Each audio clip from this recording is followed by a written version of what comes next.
नमस्कार, मैं हूं जल्पा क्षत्रिय और आप देख रहे हो के न्यूज नेशनल। कोरोना वायरस की शुरुआत चीन से हुई थी। हालांकि शुरुआती चरण में ही इस पर काबू पा लिया गया था।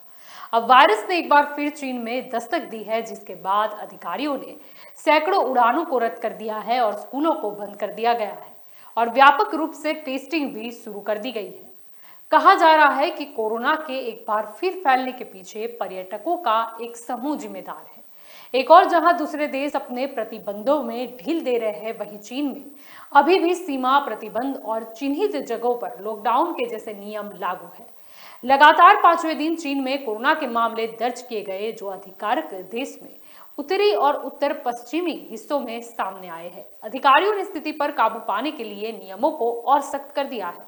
हालिया प्रकोप का ये संबंध एक बुजुर्ग दंपति से भी बताया जा रहा है कि जो कि पर्यटक समूह में शामिल थे।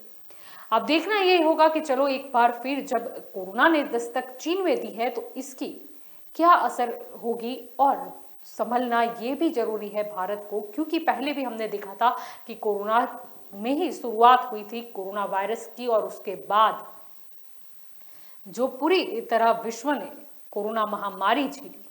और यही हमारा आज का चर्चा का विषय है। और हमारे साथ इस चर्चा में जुड़ चुके हैं राजनीतिक विशेषज्ञ योगेश चुड़कर हमारे साथ जुड़ चुके हैं।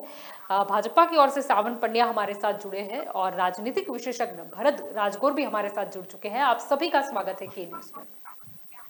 आपसे योगेश जी शुरुआत करना चाहूंगी। चीन में देखने को अभी मिल रहा है कि फिर से एक बार कोरोना जो है वो दस्तक दे रही है।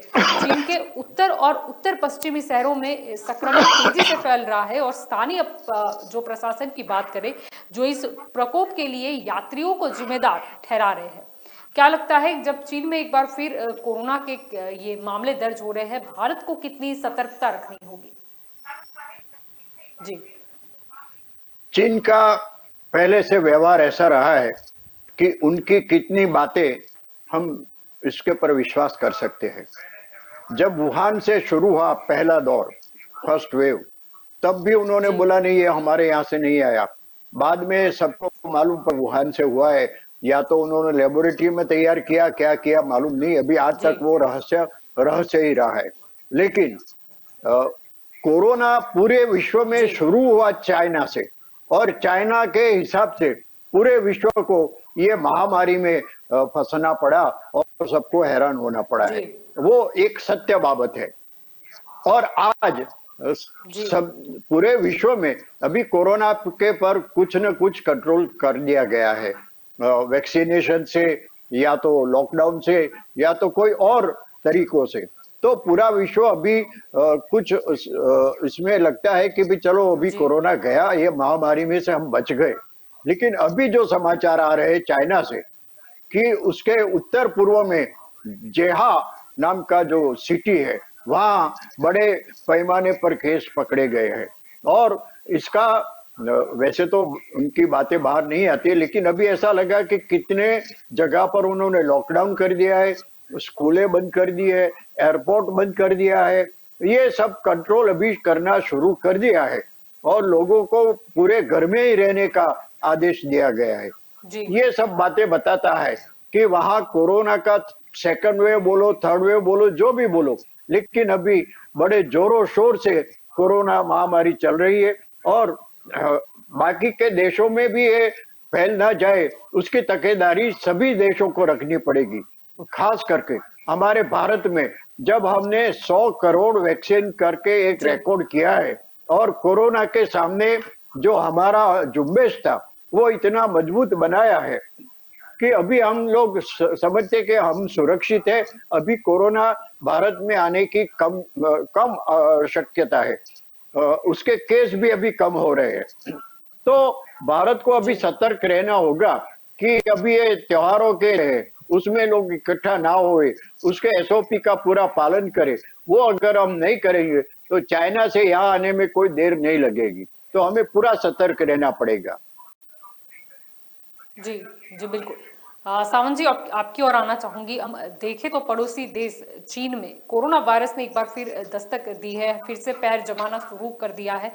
वहां पर हमने देखा गया कि अधिकतर जो फ्लाइट है वो रद्द कर दी गई है, स्कूलों को बंद कर दिया गया है, यानी कि मामला काफी गंभीर है। अब भारत की बात करें, क्योंकि ये हमारा पड़ोसी देश है चीन, और पहले भी देखा गया था कि चीन से ही शुरुआत हुई थी कोरोना वायरस की, तो हमें कितना ध्यान रखना होगा? जल्पा जी, सबसे पहले तो भारत ने जो 100 करोड़ वैक्सीनेशन का जो एक आंक पार किया है, उसके लिए मैं भारत की जनता को और जो फ्रंटलाइन जो वर्कर्स थे, डॉक्टर्स थे, पैरामेडिकल स्टाफ, जो लोग भी इसमें शामिल थे वैक्सीनेशन की पूरी प्रोसेस में, उन सभी का अभिनंदन करना चाहता हूँ। अब रही बात जो चाइनीज, अपने जो बात कर रहे हैं कि भाई चाइना में ये एक वेव फिर से आया और वहां पे जो कोरोना जी के कुछ इफेक्ट हो रहे हैं, तो पहला का जो दौर था जब पहली बार चाइना में आया और फिर वहां से स्प्रेड होके पूरे वर्ल्ड में ये कोरोना गया, और आज की तारीख में जिस तरह से भारत की स्थिति और पूरे विश्व की स्थिति है, वैक्सीनेशन अभी काफी सारे देखिए देशों के अंदर वैक्सीनेशन हो चुका है। भारत में 100 करोड़ प्लस हुआ है। तो आज की स्थिति और पहले की स्थिति में काफी फर्क है। फिर भी हम कोरोना को सहज भी लाइटली नहीं ले सकते, क्योंकि ये वायरस ऐसा नहीं है कि हमने देखे कि इसका म्यूटेशन भी चेंज होता रहता है। तो फर्स्ट वेव आया, सेकंड वेव आया, थर्ड वेव, तो ऐसा हम कोरोना को लाइटली कभी भी ले सकते नहीं है। दूसरी बात, जहां तक गवर्नमेंट का जी सवाल है, वहां तक गवर्नमेंट पूरी तरह से सतर्क है। गवर्नमेंट हर एक चीज पे नजर बनाए हुए है। तो जहां भी जो भी गाइडलाइंस देनी पड़ेगी, जहां भी स्टेप्स लेने पड़ेंगे, उसके लिए भी सरकार पूरी तरह से अभी अलर्ट पे है।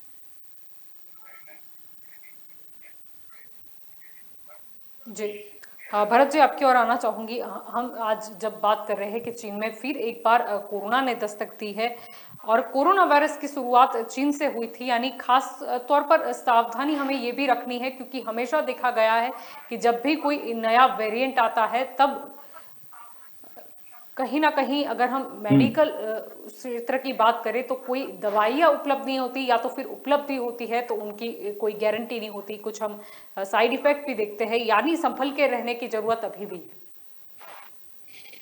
आपने बिल्कुल सही कहा जलपा जी। बात तो ये है कि अभी जैसे हम विजुअल्स में देख रहे हैं, लोग इतने जागृत है वहां, जिसकी वजह से आज मास्क से कहिए या सोशल डिस्टेंस कहिए, वो बिल्कुल सही ढंग से ये लोग रखते हैं। हमारे यहाँ क्या है, एक जी ही प्रॉब्लम है कि हमने जैसे वैक्सीन ले ली तो मान लिया कि हम सेफ हो गए।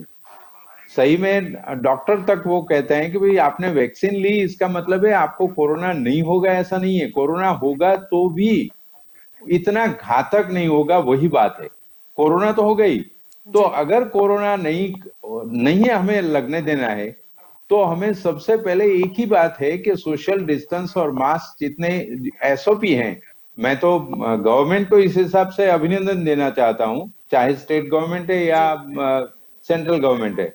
मगर लोगों के लिए तो बिल्कुल जागृत रहना जरूरी है। अगर जागृत नहीं रहेंगे तो जैसे भाई ने कहा, ऐसे अगर लोग दो भी आ गए, चुड़गर साहब ने भी कहा कि लोग अगर दो यहाँ आ गए, यहाँ भीड़ इतनी है कि हम न तो सोशल डिस्टेंस का पालन कर रहे हैं, न दूसरे एसओपी का इतना जितना करना चाहिए उतना पालन नहीं करते हैं। वो अगर हुआ तो यहाँ फैलते हुए देर नहीं लगेगी, क्योंकि हम लोग इतने जागृत नहीं है और उन्हें जागृत करना जरूरी है। मैं आपको एक छोटा सा एग्जांपल देना चाहूंगा। जी एक धर्मस्थान में मैं गया था, यहाँ खेड़ा जिला में नजदीक में, गलतेश्वर महादेव की बात है। उनके लोग थे जी वहां, उन्होंने सही कहा, गलतेश्वर महादेव के लोगों ने ये कहा कि हमारे यहाँ तो कोरोना आने का सवाल ही नहीं है। मैंने कहा क्यों? बोले यहाँ महादेव जी बैठे हैं ना, तो कोरोना नहीं आने देंगे। ये बात नहीं है। आपको भगवान या धर्म तभी बचा सकता है अगर आप सही ढंग से बरतें। आपका बर्तन बिल्कुल, आपका जो रहन सहन है वो उसी ढंग से होनी चाहिए। कोई लोग कहे कि मेरे हाथ में 100 साल की लकीर है और चलती हुई ट्रेन या बस के सामने गिर जाएगा तो उसको होना ही है। वही हाल आज जी कोरोना है। कोरोना की ट्रेन आ रही है, उससे हमें बचना है, उससे दूर रहना है, वही बात है। जी जी बिल्कुल। आपके और आना चाहूंगी योगेश जी। जब हम बात कर रहे हैं वैक्सीनेशन की, अगर चाइना की बात करें तो टोटल डोज जो वहां पर दिए गए हैं वो 223 करोड़ दिए गए।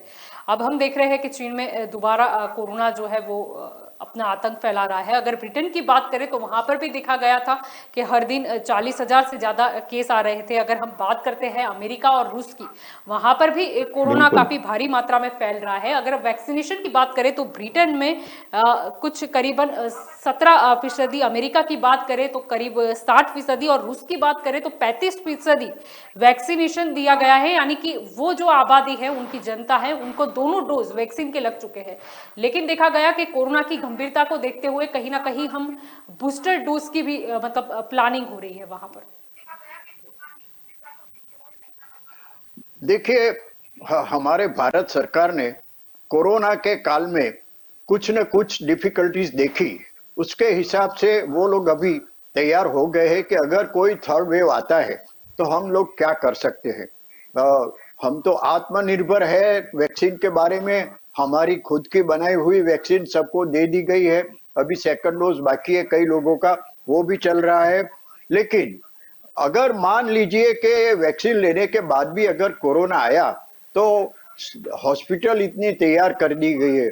ऑक्सीजन का प्रॉब्लम था तो ऑक्सीजन के लिए भी गवर्नमेंट ने पूरा बंदोबस्त कर दिया है। तो हम ये आशा जी रखते हैं कि अगर ये थर्ड वेव या जो चाइना से भी नया आने वाला है वो आया तो हमारी सरकार पूरी चौकन्नी है।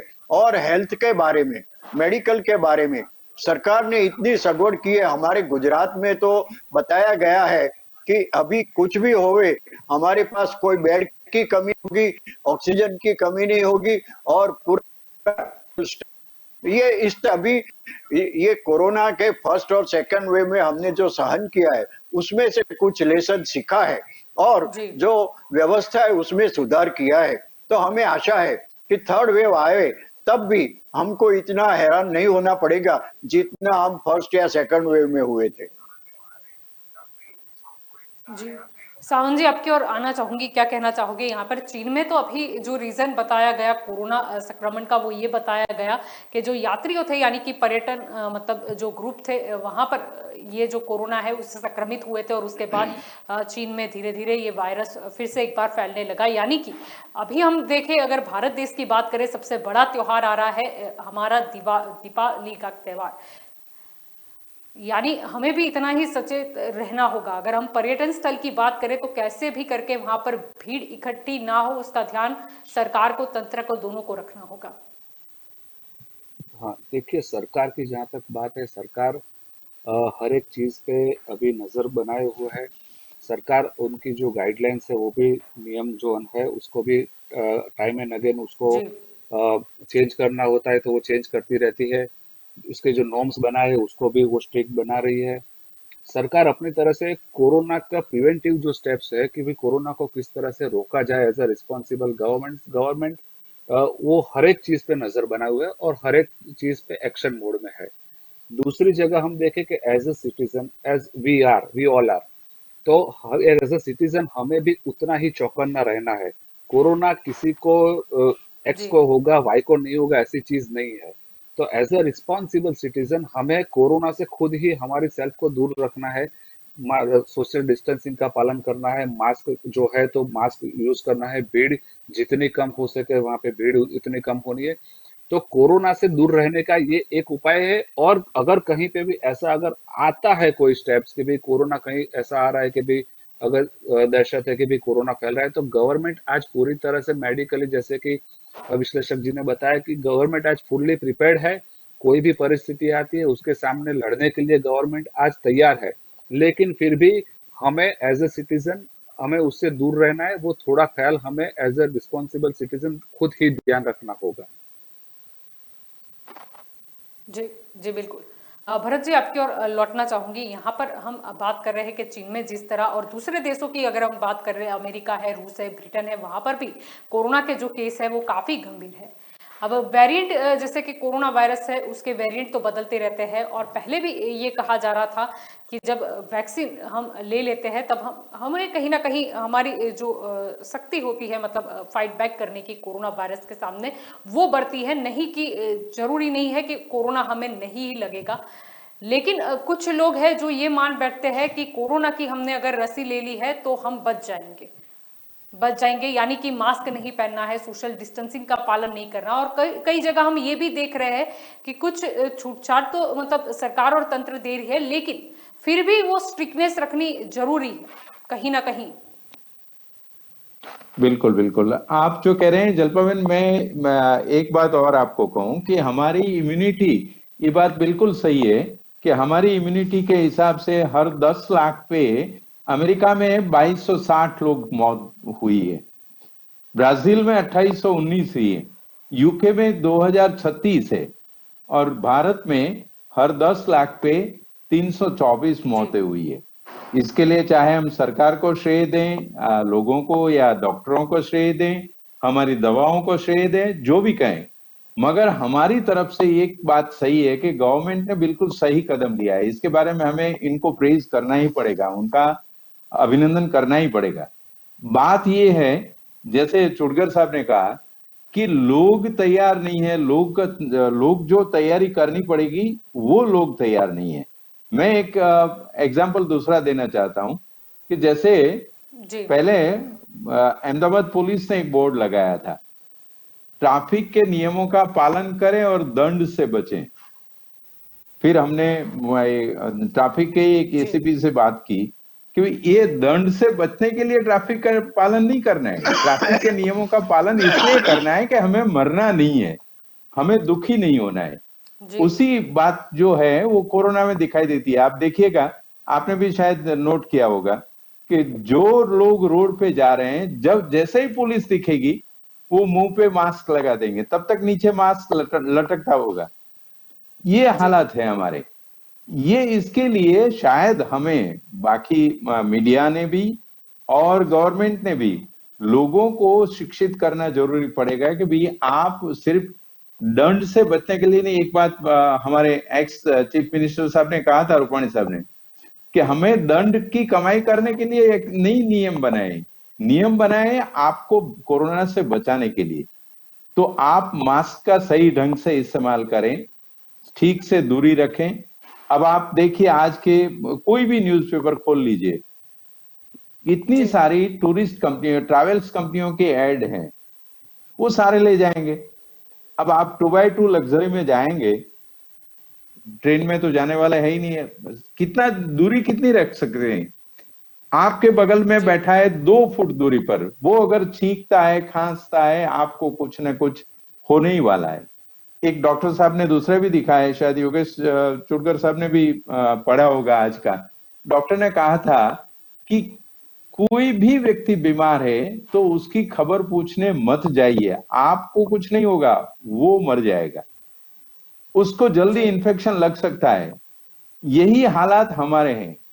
हमने दूर से रखना है। किसकी इम्यूनिटी कितनी है किसी को पता नहीं है। अगर बच्चे को हो गया, आज जैसे हैं, बच्चे को वैक्सीन नहीं लग रही है, बच्चे को अगर हो गया जी कोरोना, तो बाद में हमें कोई नहीं बचा पाएगा। तो हमें जागना यही है, और इसी हिसाब से जाग कर करना है कि भाई हमें वैक्सीन लेनी है, डिस्टेंस का पालन करना है, और साथ में बच्चों को भी बचाना है। मतलब अगर आप भीड़ में नहीं गए, 2 महीने घूमने नहीं गए, तो कोई हालत खराब होने वाली नहीं है, दुनिया बदल नहीं जाएगी। जी मगर अगर कोरोना हुआ बच्चों को भी, एक अभी का दूसरा एग्जाम्पल बनी हुई का हकीकत में बता रहा हूं। जी एक हमारा दोस्त है, बड़ी कंपनी का मालिक है, उसके बच्चे की बर्थडे के लिए वो ले गए किसी गार्डन में। बच्चे को वहां से कोरोना तो अभी तक नहीं हुआ, मगर डेंगू हो गया। हमने कहा कि इतने बच्चे, 1 साल के बच्चे को ले जाकर आपको गार्डन में ले जी जाकर वहां की फोटोग्राफी करने की जरूरत नहीं थी। अभी हालात ऐसे नहीं है, वो समझने की जरूरत है। जी जी बिल्कुल।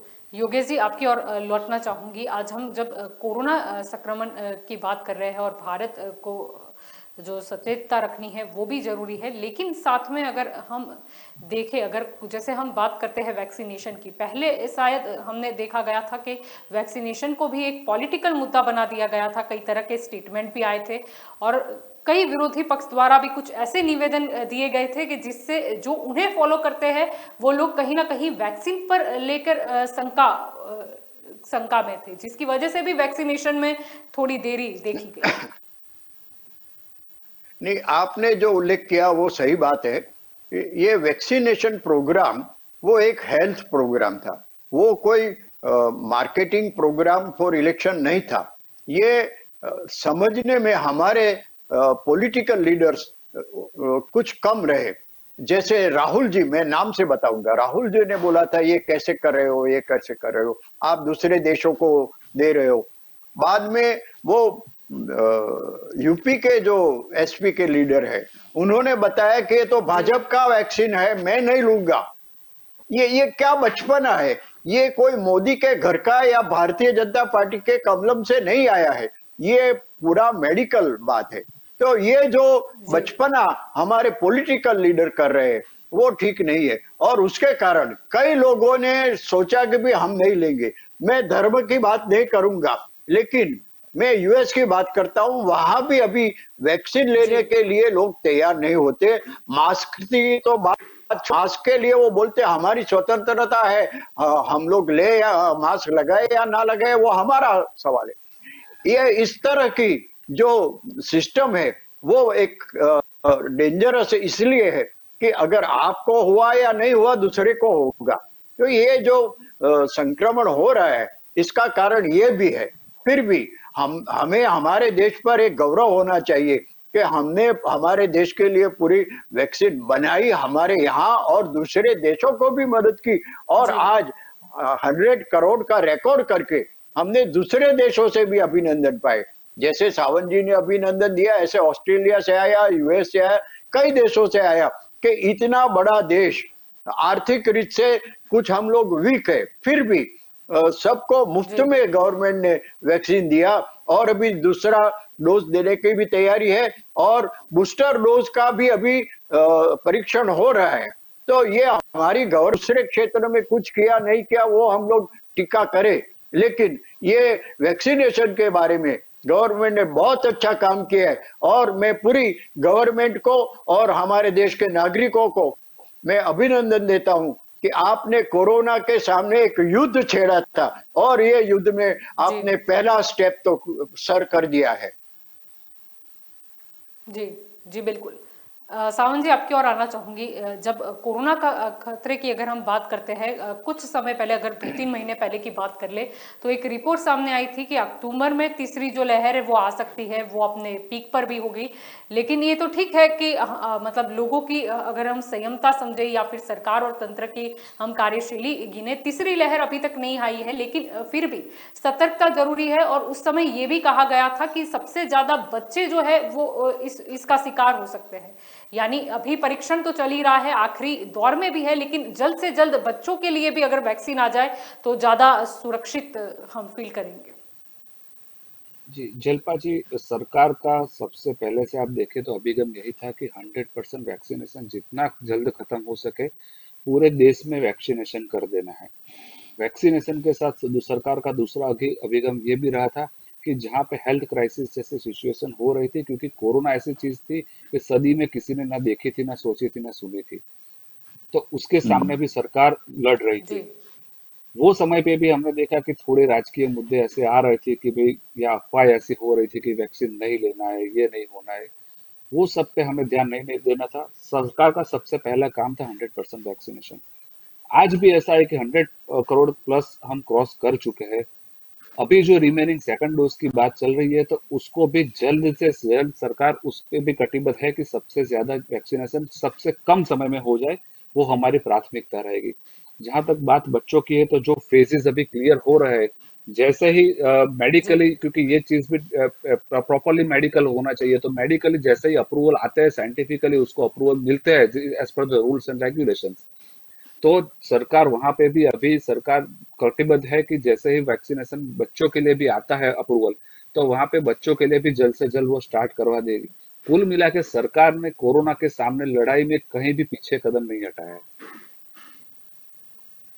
जी भरत जी, आपकी ओर आना चाहूंगी।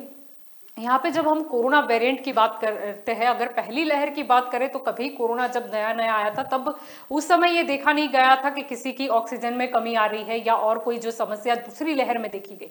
यानी जितना वेरिएंट में बदलाव होता है उतनी ही समस्या भी बदलती है।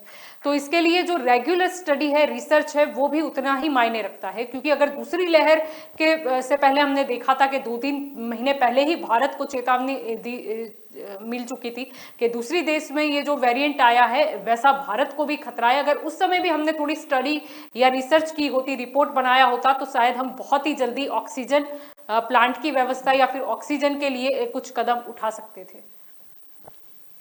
आपने बिल्कुल सही कहा जल्पा जी कि उस वक्त अगर स्टडी किया होता, मगर सबसे पहले तो उस वक्त की बात, चाहे सरकार थोड़ी ढीली रही या कहिए कि सुषुप्त रही, इसलिए कि इतनी जल्दी ये फैलेगा वो किसी के मन में ही नहीं था, कोई सोच ही नहीं रहा था। मगर एक बार फैलने के बाद भी सरकार तो जाग गई। योगेश भाई ने कहा और सावन भाई ने कहा, वो मैं सही ढंग से मानता हूं कि गवर्नमेंट तो जाग गई। लोग इतने सारे, हर एक के गांव में आज देखा है कि एक एक गांव में 8-8, 10-10 लोग मरने के बाद भी आज तक नहीं जागे हैं लोग, और वो चिंता की बात है। मैं एक आपको, जब उन्होंने दोनों ने कहा कि ये लड़ाई है जी। हमारे यहाँ नियम है लोकशाही देश में कि अगर युद्ध है तो युद्ध के वक्त कोई विपक्ष नहीं रहता है, सभी ने साथ देना है। और ये बात शायद हमारे विपक्ष भूल गए थे, मुझे ऐसा लगता है। आज जैसे हम विश्लेषण करते हैं तो उनको, मैंने एक दो को तो लिखा भी था, यहाँ के जो लोकल लीडर था, कि भाई आप इस वक्त सिर्फ विरोध करने के लिए विरोध मत करिए, सरकार जो कर रही है वो सही कदम है तो उसको साथ दीजिए। अगर हमारा युद्ध है, क्योंकि ये एक ऐसा दुश्मन है, वो एक तो बहुरूपिया है।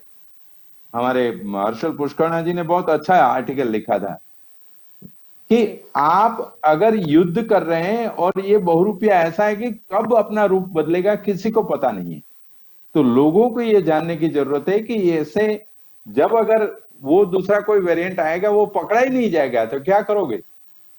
इसके लिए सबसे बड़ा या सबसे कहिए सबसे अच्छा हथियार एक ही है कि आप अपनी सुरक्षा खुद करें, अपने फैमिली की, अपने परिवार की सुरक्षा खुद करें।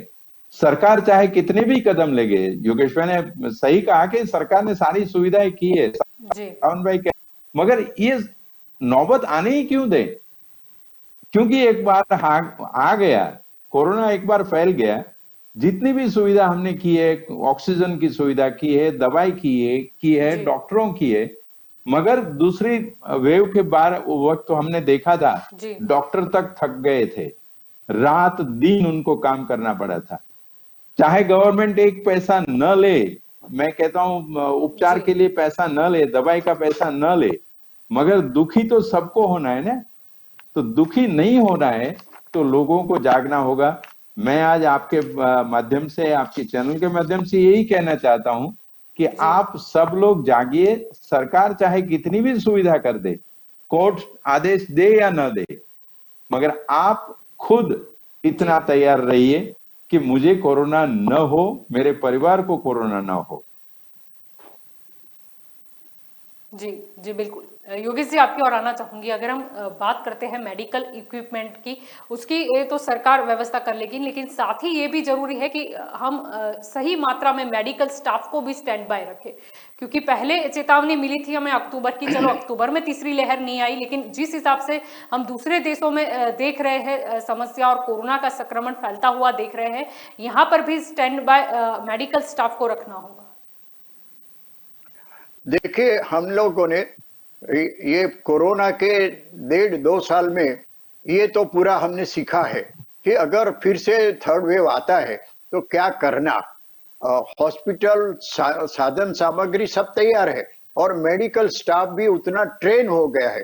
पहले जो एक्सपीरियंस नहीं था उनको एक्सपीरियंस भी मिला, उसमें क्या करना है क्या नहीं वो डॉक्टर से लगा के नीचे वाले 4th क्लास के लोगों को भी समझ में आ गया है। और हमारे भारत में ये एक गौरव की बात है कि पूरा medical staff, doctors, nurses, ward boy, सब लोगों ने इतनी लगन से काम किया। और आज मुझे जी फिगर तो याद नहीं है, लेकिन कई डॉक्टर्स ने भी इसमें जान गंवाई। इस तरह से इन लोगों ने काम किया। ये हमारे भारत के लिए एक गौरव की बात है कि इतने डेडिकेटेड मेडिकल स्टाफ अपने पास है।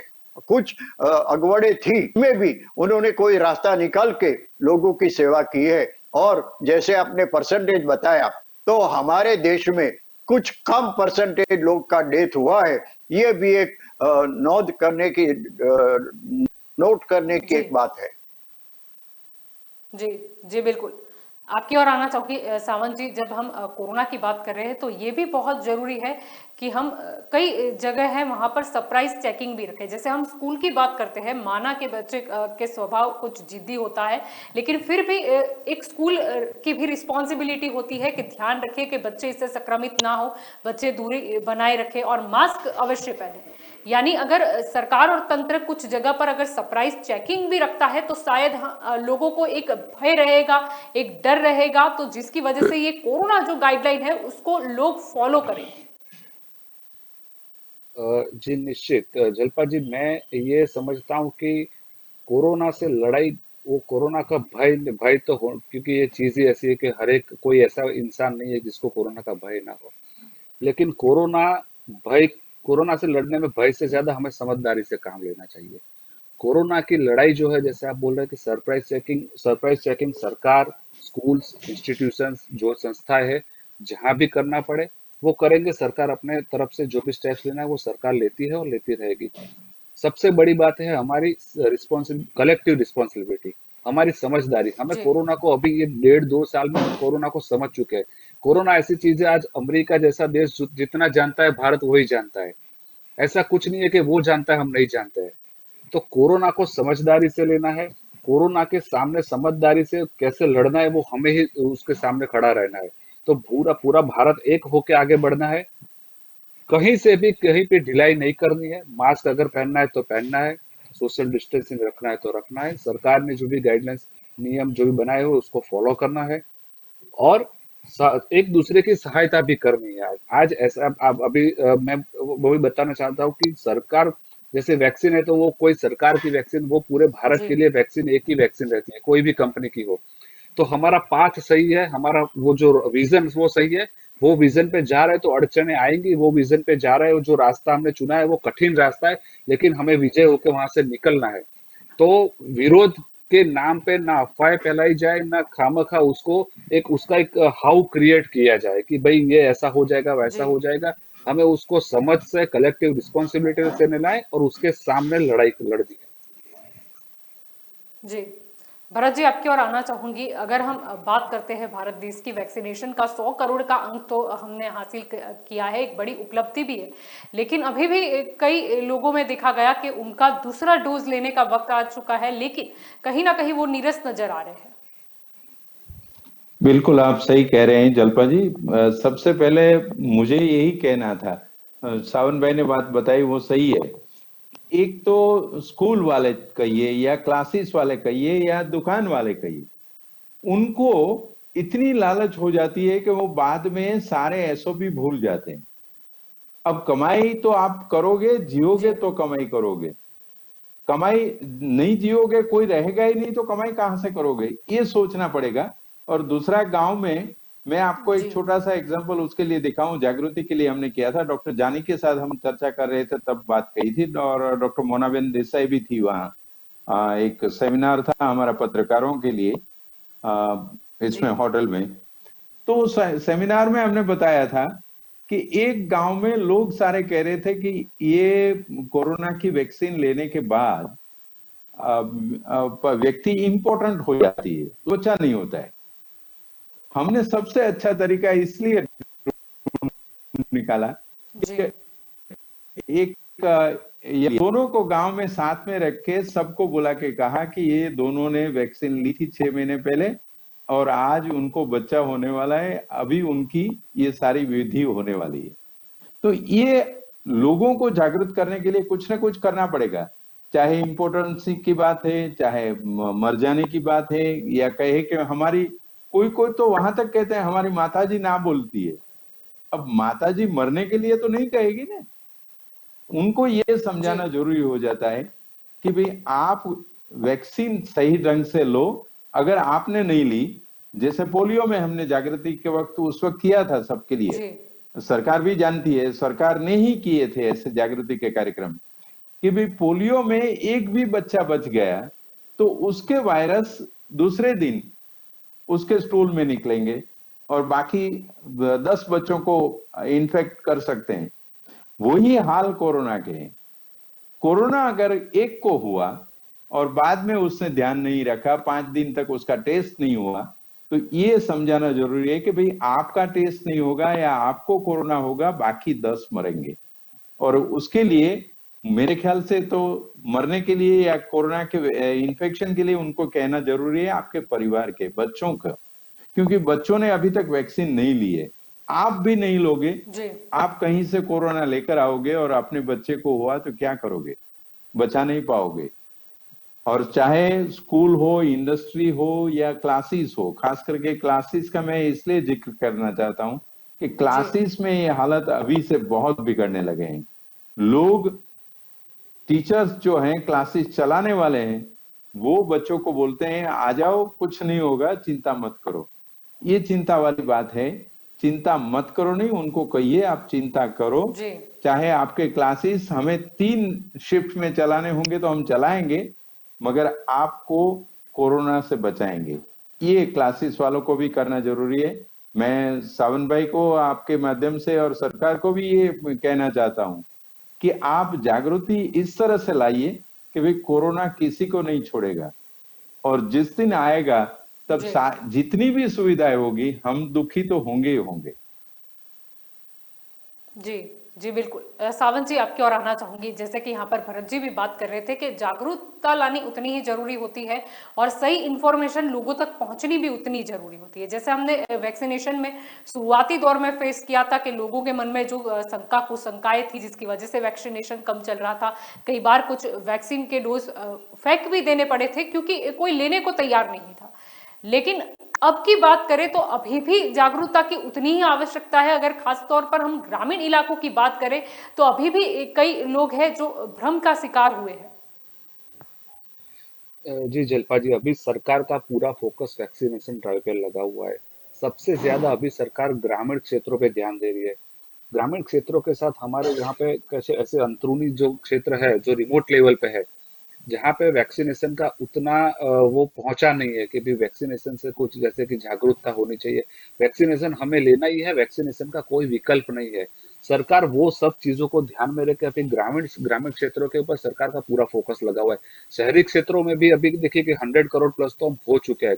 तो पहले की जो स्थिति थी और आज की स्थिति है उसमें बहुत बड़ा अंतर आ चुका है। अभी सरकार ने जो फोकस शिफ्ट करके ग्रामीण क्षेत्रों पर भी कर दिया है, तो जितना जल्दी हो सके सरकार ग्रामीण क्षेत्रों में घर घर जाके भी वैक्सीन देना है, जो भी कैंप लगाना है, स्कूल्स में जाना है या कोई इंस्टीट्यूशन में जाना है, लेकिन सरकार हर एक कदम बढ़ाने के लिए आज तैयार है।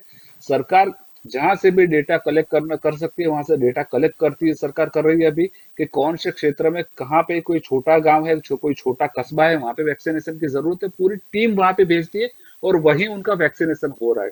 तो सरकार आज कुल मिला के वैक्सीनेशन में कहीं भी पीछे नहीं जा रही है। सरकार 2 कदम आगे बढ़ रही है कि जैसे आप देखो कि कई कई ऐसे रिमोट एरियाज है, जैसे आप देख लो पूरे भारतवर्ष जी में कोई जैसे अंदरूनी जो गांव होते हैं वहां पे एकदम छोटे छोटे कस्बे होते हैं, वहां थोड़े ही लोग रहते होते हैं, वो वहां पे वो स्पॉट्स आइडेंटिफाई आज सरकार कर रही है और वहां भी जा रही है वैक्सीनेशन की पूरी टीम। तो वैक्सीनेशन में सरकार आज बहुत ही अग्रेसिवली वहां पे कैंपेनिंग भी कर रही है और वैक्सीन दे भी रही है। जी भरत जी, आपकी ओर आना चाहूंगी। अभी तो हालांकि प्रोसेस में है, लेकिन बच्चों के लिए अगर वैक्सीन को मंजूरी मिल भी जाती है, मान्यता मिल भी जाती है, तो ये भी जरूरी होगा कि बच्चों को वैक्सीन हम कितनी जल्द दे दें। और ये भी एक स्टडी में पाया गया कि बच्चों को जो वैक्सीन का डोज है वो करीबन 4 वीक के अंतर के समय में देना होगा, यानी कि उतना ही आयोजन सरकार और तंत्र की ओर से भी मजबूत करना होगा। बिल्कुल, मैं वही कहना चाहता हूं कि हमें जो तैयारी करनी है बच्चों को बचाने के लिए करनी है, और उनको अगर 4 वीक में देना है, एक मतलब 1 महीना हुआ, 1 महीने के बाद दूसरा डोज देना है, तो बच्चों के लिए तैयारी करने के लिए सरकार को हम समय दें। अगर लोग फिर से कोरोना लेकर आएंगे तो बच्चों के लिए तैयारी कर नहीं पाएंगे। प्रॉब्लम यही होगा। आज हम माने कि आप एक सरकार की तरफ देखें तो चीन में कल का मैंने फिगर देखा, सिर्फ 21 केस बताए गए हैं ऑफिशियल, और फिर भी इतनी फ्लाइटें बंद कर दी है, इतने जी स्कूल बंद कर दिए। हमारे यहाँ आज भी लोगों को ये बताना जरूरी है कि आज भी 15,000 केस तो हर रोज अभी भी आ रहे हैं, और 15,000 केस हम आ रहे हैं। चाहे मेरे ख्याल से चीन पर योगेश भाई ने जो कहा था वो सही है, चीन पर भरोसा नहीं कर सकते। वो 21 तब बताते होंगे शायद उनके यहाँ 21,000 केस आए होंगे, वरना ये जी फ्लाइटें रद्द नहीं होती, वरना स्कूलें बंद नहीं होती, वरना कारखाने बंद नहीं होते, वरना लॉकडाउन नहीं होता। मगर उन्होंने अभी तक वो लॉकडाउन किसी को दिखाया नहीं है। वही कहते हैं कि हमारे यहाँ तो 21 केस ही आए हैं। अमेरिका हमारे से ज्यादा केस हैं, बाकी सब ब्राजील में हैं, इवन लेटिन अमेरिका जी के दूसरे देशों में हैं, अर्जेंटीना में हमारे से ज्यादा केस हैं। मगर हम अब मेरे ख्याल से बिल्कुल ट्रांसपेरेंटली कह रहे हैं कि हमारे यहाँ 15,000 आज भी केस आ रहे हैं। लोग ज्यादा मर नहीं रहे, वो हमारे लिए सद्भाग्य है, क्योंकि हम सबको बचा सकते हैं। तो अगर लोगों को बचाने के लिए जी कम से कम बड़े लोग अगर बीमार नहीं होंगे, कोरोना उनको नहीं होगा, तो बच्चों के लिए हम जल्दी तैयारी कर पाएंगे। तो बच्चों के लिए लोगों को भी तैयार करना है कि आप अपने बच्चे को बचाना चाहते हो तो पहले आप वैक्सीन ले लीजिए, जिससे बच्चे उस वक्त आप बीमार ना हो, जिस वक्त बच्चों की वैक्सीन तैयार हो तो तुरंत बच्चों को दी जा सके। हमारा स्टाफ तुरंत बढ़ नहीं पाएगा। जो मेडिकल जी स्टाफ है, पैरामेडिकल स्टाफ है, वो स्टाफ तो वही का वही है। अगर कोरोना फिर से मान लीजिए वैक्सीन ले ली है, उनको भी कोरोना हुआ, चाहे घातक ना हो, जी चाहे गंभीर ना हो, सीरियस केस ना हो, मगर उनको ट्रीटमेंट तो देनी पड़ेगी, हॉस्पिटल में उनको बेड तो देनी पड़ेगी। अगर ये नहीं करना है तो बच्चों को हम जल्दी से जल्दी दे पाएंगे वैक्सीन और बच्चों को भी बचा पाएंगे। वरना आज जो अक्टूबर की बात है वो बात मार्च तक जी गई है।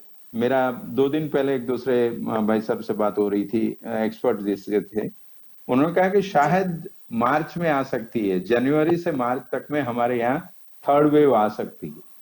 अगर थर्ड वेव आएगा तो इतना घातक न हो, इसके लिए सबने एसओपी का पालन करना जरूरी है। जी जी बिल्कुल।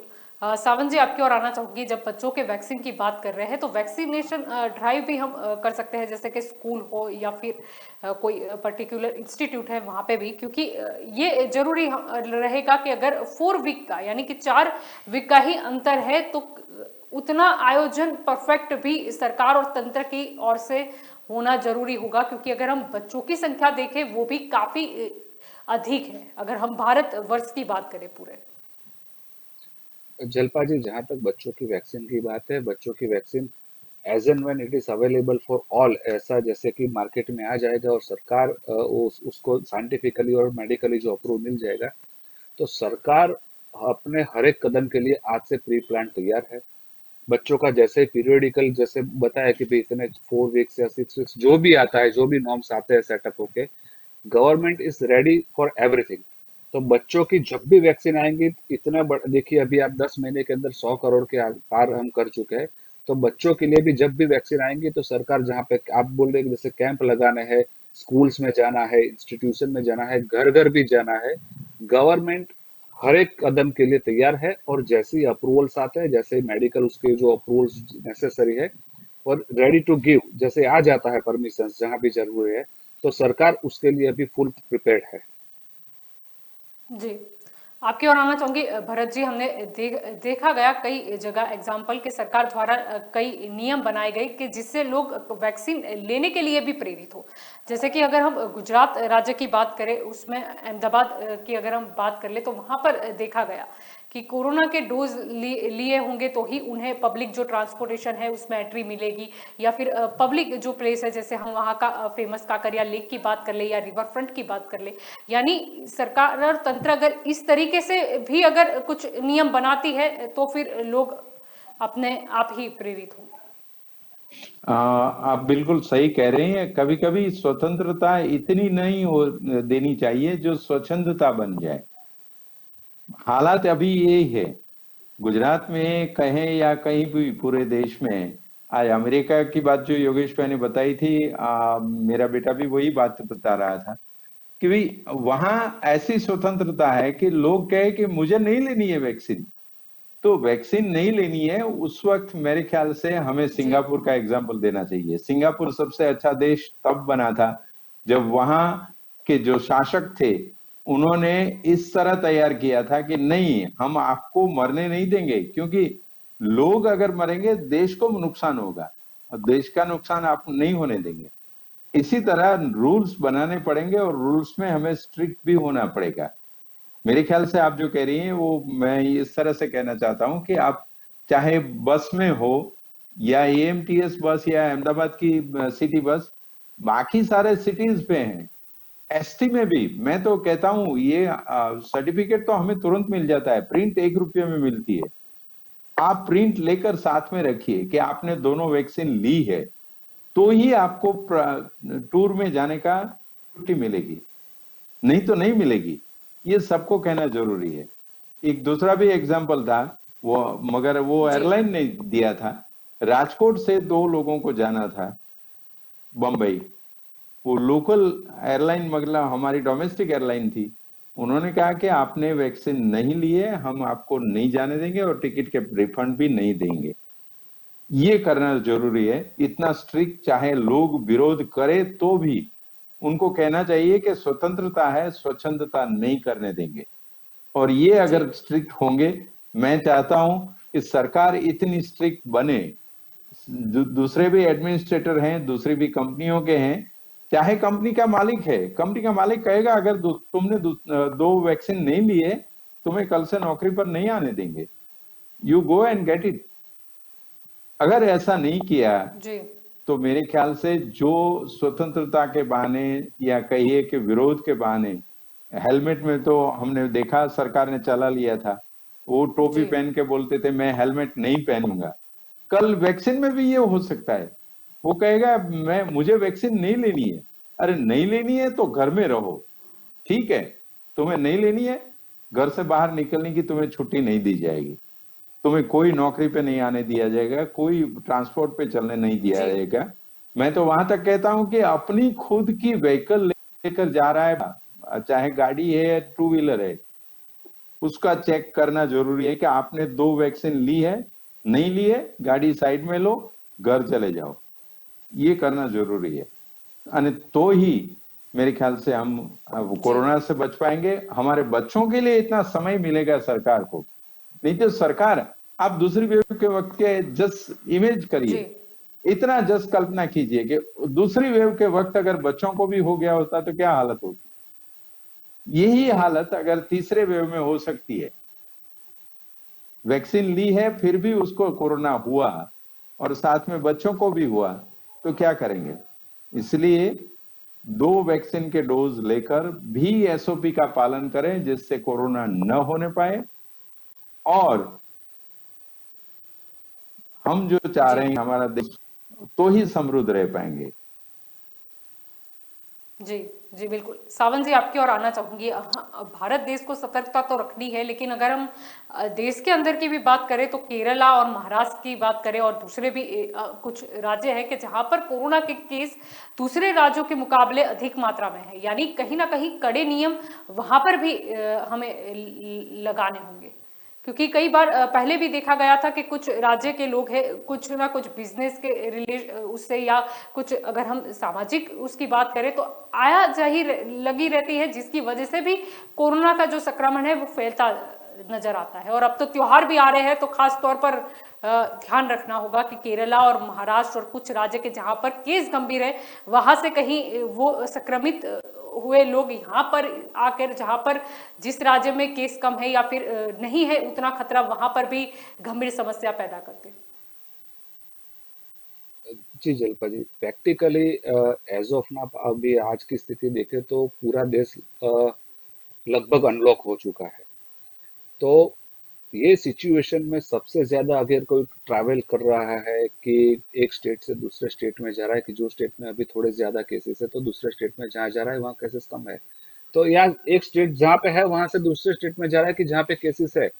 बात केसेस वहां पे कम है, बात केसेस ज्यादा है वो नहीं है, उसके सामने तो गवर्नमेंट अभी आज भी उतनी ही अग्रेसिवली फाइट कर रही है।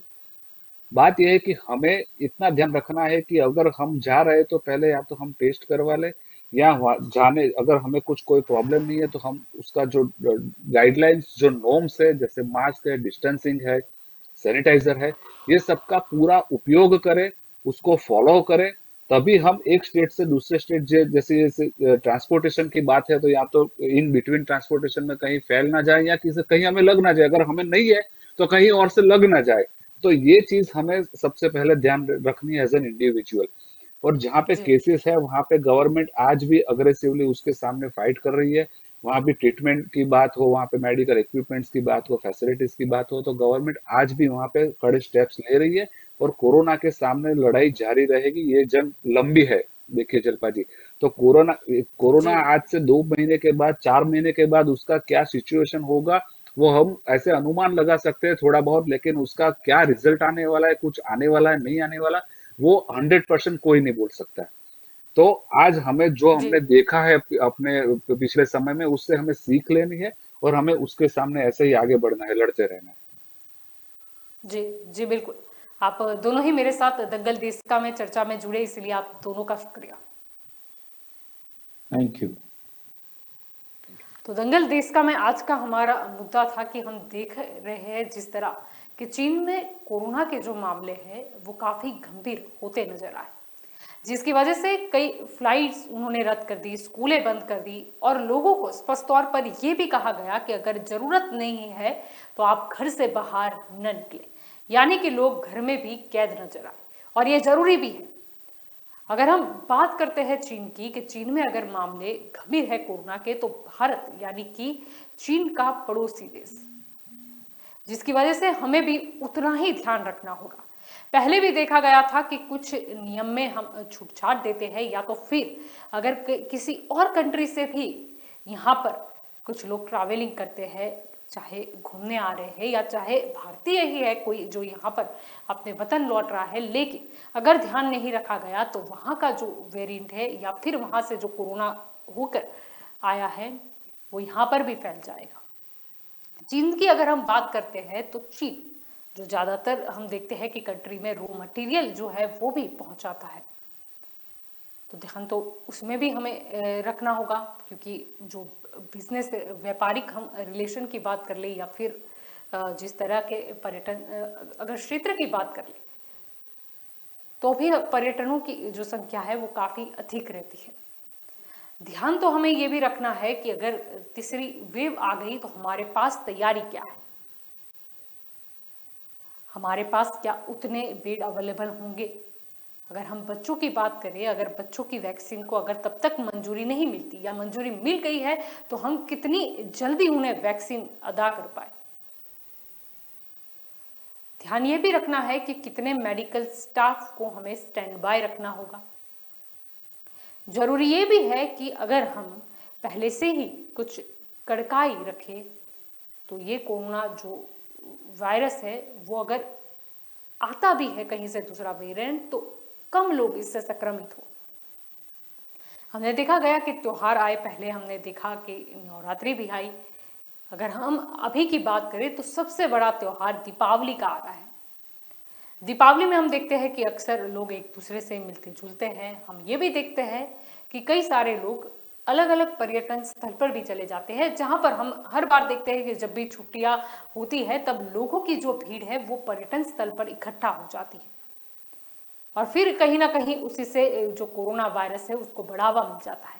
यानी सरकार और तंत्र को ये भी ध्यान रखना है कि त्योहार आ रहा है, आप कुछ ढील भी दे दो, लेकिन ढील उतनी भी ज्यादा ना हो कि जिसकी वजह से फिर पूरे देश को ही भुगतना पड़े या फिर लोगों को ही उसका शिकार होना पड़े। चीन में ये जो सिचुएशन देखी गई वो कहीं ना कहीं पर्यटन स्थल से जो पर्यटक थे, यात्री थे, उनके द्वारा ही आई गई, जो उनकी प्राथमिक रिपोर्ट में सामने आया है। ध्यान हमें भी उतना ही रखना है और साथ में ही मैं ये भी कहना चाहूंगी लोगों को भी कि आपको भी उतना ही ध्यान रखना है। सरकार और तंत्र जो है वो अपना काम कर रहे हैं, लेकिन हमें किसी भी जात की शंका में नहीं आना है। अगर आपने अभी भी कोरोना की रस्सी नहीं ली है, कोरोना की जो वैक्सीन है वो नहीं ली है, तो अभी आप कोरोना की वैक्सीन ले लो। अगर आपने पहला डोज ले लिया है, दूसरा डोज लेने का वक्त हो चला है, तो आपको दूसरा डोज भी लेना होगा। ये नहीं सोचना है कि एक डोज ले लिया बहुत हो गया। याद रखना है कि डॉक्टरों द्वारा भी और वैज्ञानिकों द्वारा भी ये सलाह दी गई है कि 2 डोज, वो भी अपने जो तय सीमा बताई गई है उसमें लेना ही जरूरी है, तो ही हम कोरोना के सामने फाइट कर पाएंगे। अब तीसरी वेव की जो जैसे कि बात हुई कि आशंका बताई गई थी कि कहीं ना कहीं ये अक्टूबर में आ जाएगी, लेकिन अभी तक हम उससे सुरक्षित रहे हैं। लेकिन हमें फिर भी ये नहीं सोचना है कि अब कुछ नहीं होगा या फिर अब तीसरी वेव नहीं आने वाली है। अक्टूबर की बात हुई थी लेकिन नहीं आई है, दैट मीन्स के कोरोना चला गया है, ऐसा सोचने की भी आवश्यकता नहीं है।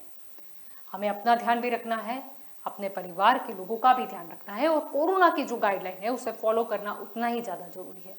कुछ लोग ऐसे भी हैं जो इन्होंने अगर 2 डोज ले ली है वैक्सीन की, तो वो समझते हैं कि अब मास्क पहनना जरूरी नहीं है, लेकिन ऐसा नहीं है।